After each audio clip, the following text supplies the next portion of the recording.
Good morning, all. Hope you are doing well. So, today in this class, we will be dealing with the different tests that we do on transformer, which are mainly the open circuit test and the short circuit test. So, why we are doing these tests on the transformer? So, in the previous classes, we have studied about the no load condition, equivalent circuit. There are shunt parameters R naught, X naught. Then the watt full current is there, magnetizing current is there, output current is there, I2 is there. So all these things you have studied in the previous classes. So these tests, that is the open circuit test or the short circuit test, what they actually do is they help in understanding the performance, that is the analyzing the performance of the transformer. So the performance of the transformer can be predetermined with the help of the above two tests. Okay, this is one advantage. And then the above test data, that is when we do that test, we will get some values. I think you will be doing this experiment in your lab. So practically also you can understand. So this provides the parameters of the equivalent circuit. So the previous classes I have taught you the equivalent circuit, where we have the from the secondary it is referred to the primary, or sometimes we refer from the secondary to the secondary, that is R01 or R1E, whichever way you are representing that. So all these things can be determined by using this test. So in this particular session, we will be looking on the open circuit test. So from the name open circuit itself, you might have thought. So open means some area. So maybe the primary side, or so we are talking about a transformer, obviously. So maybe the primary side or the secondary side, we are keeping it open. That's why we call it open. The circuit is open. That's why we call it the open circuit test. So this is the diagram for this is the experimental setup for the open circuit test. So here we will be giving the supply voltage, which is actually V1. Voltage V1 will be given here. Then a voltmeter will be connected in parallel. So you know a voltmeter should be connected in parallel, and ammeter is connected in series. And we also have a wattmeter to the wattmeter is used to determine the power losses, the losses occurring. So you know that the transformer there are core losses and there are copper losses, just like you have studied about these losses. So but we use a wattmeter in series to determine these losses, and this is the secondary side. So primary side of a transformer is the side where we are connecting the source, that is a source side, and the secondary side will be where we are connecting the load. So in this case, since it's an open circuit test, there is no question of connecting the load. Okay. Then, okay. Then so in the low voltage, so this is the low voltage side and this is the high voltage side. So take the key point. You will understand why we are doing this later. So take the key point. The high voltage side, that is the secondary side, is kept open.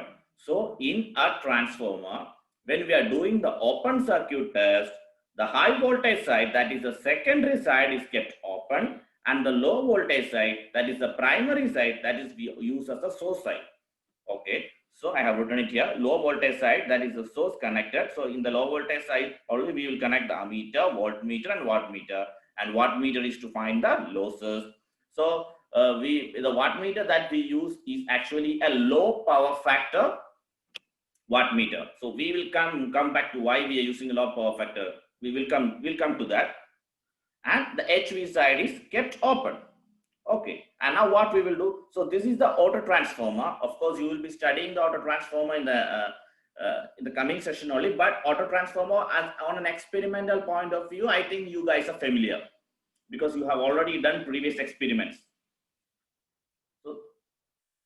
So we apply the rated voltage of the transformer. Maybe it is 230 volt or 220 volt. We apply the rated voltage of the transformer at the primary side. So how do you know whether we have applied the rated voltage on that? For that only we have this wattmeter. So this wattmeter, we can see the measurements and we can adjust the auto transformer and we bring it to the rated voltage. And you know that our secondary side is kept open. That means I2 is equal to 0.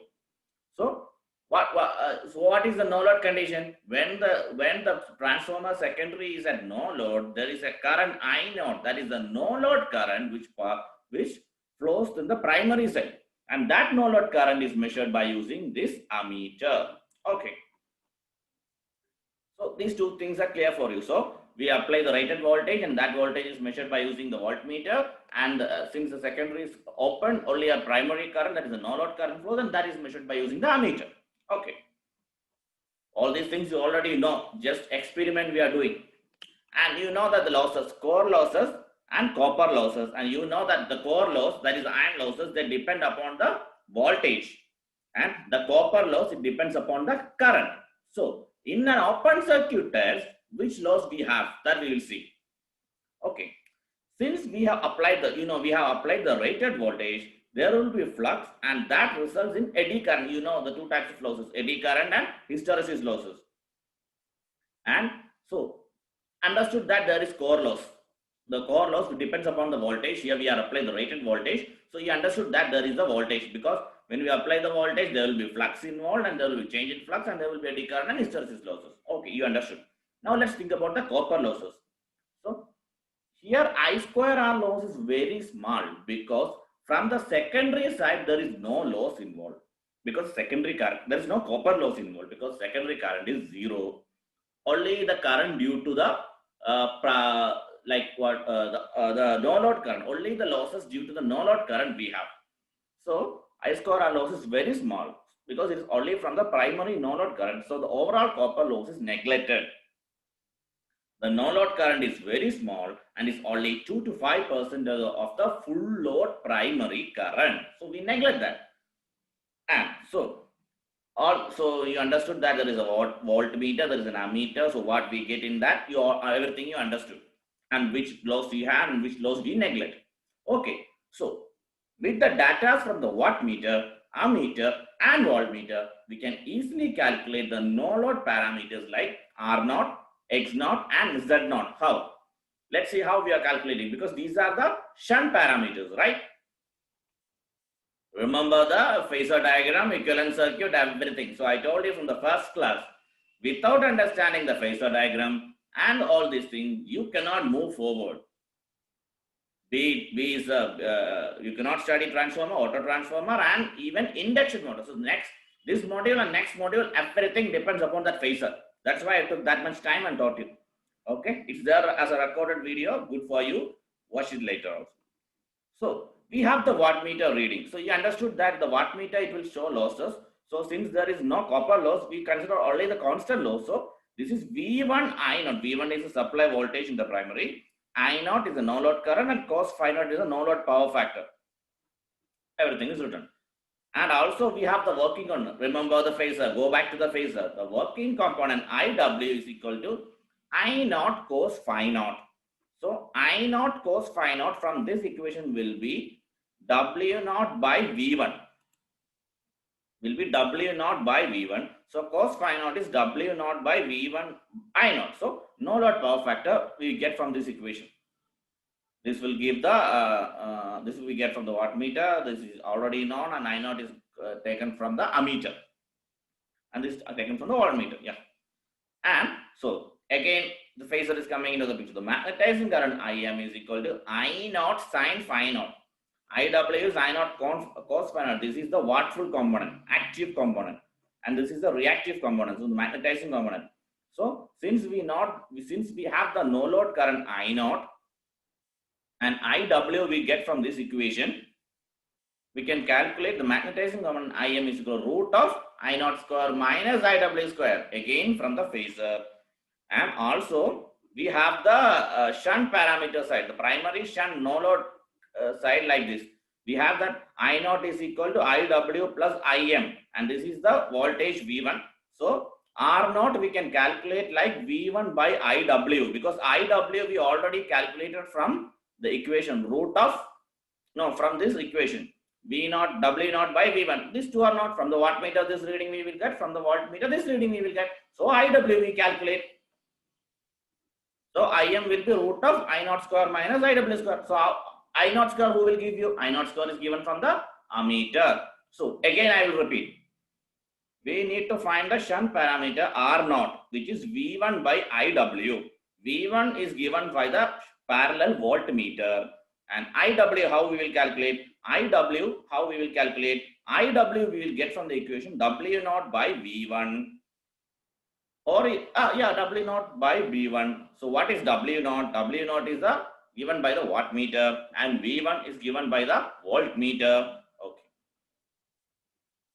And Im, how you will calculate? Im will be similarly, Im will be root of I naught square minus Iw square. So Iw already we calculated, and I naught is the no load current that is given by the ammeter.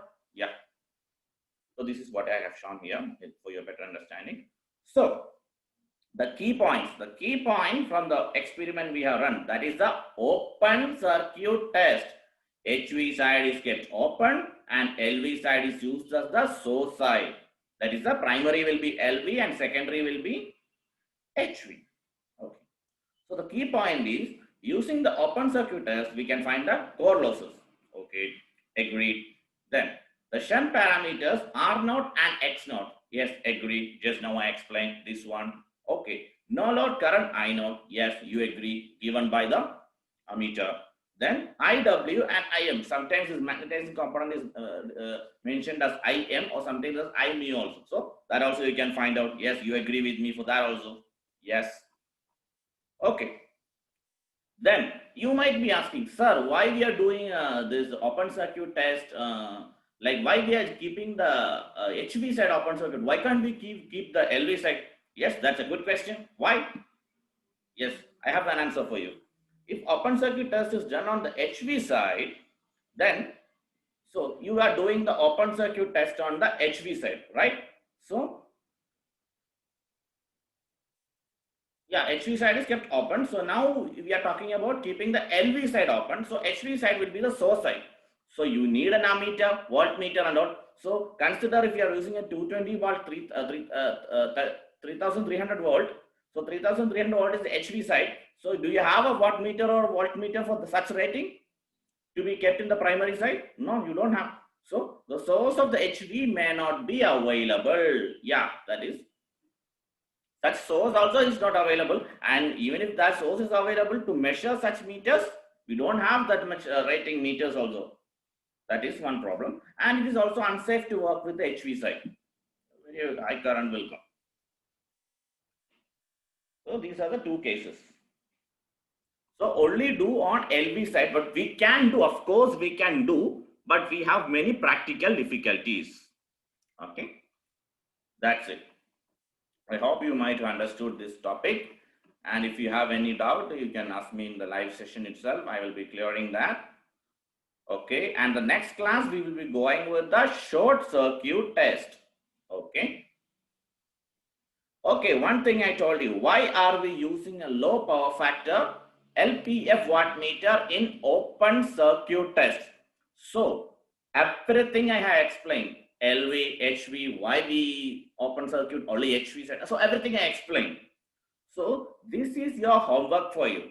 So from this I can understand who is watching the video completely. So this is the homework for you. Find out and send to me why we are using the LPF, low power factor wattmeter in open circuit test. Okay. Okay. Thank you.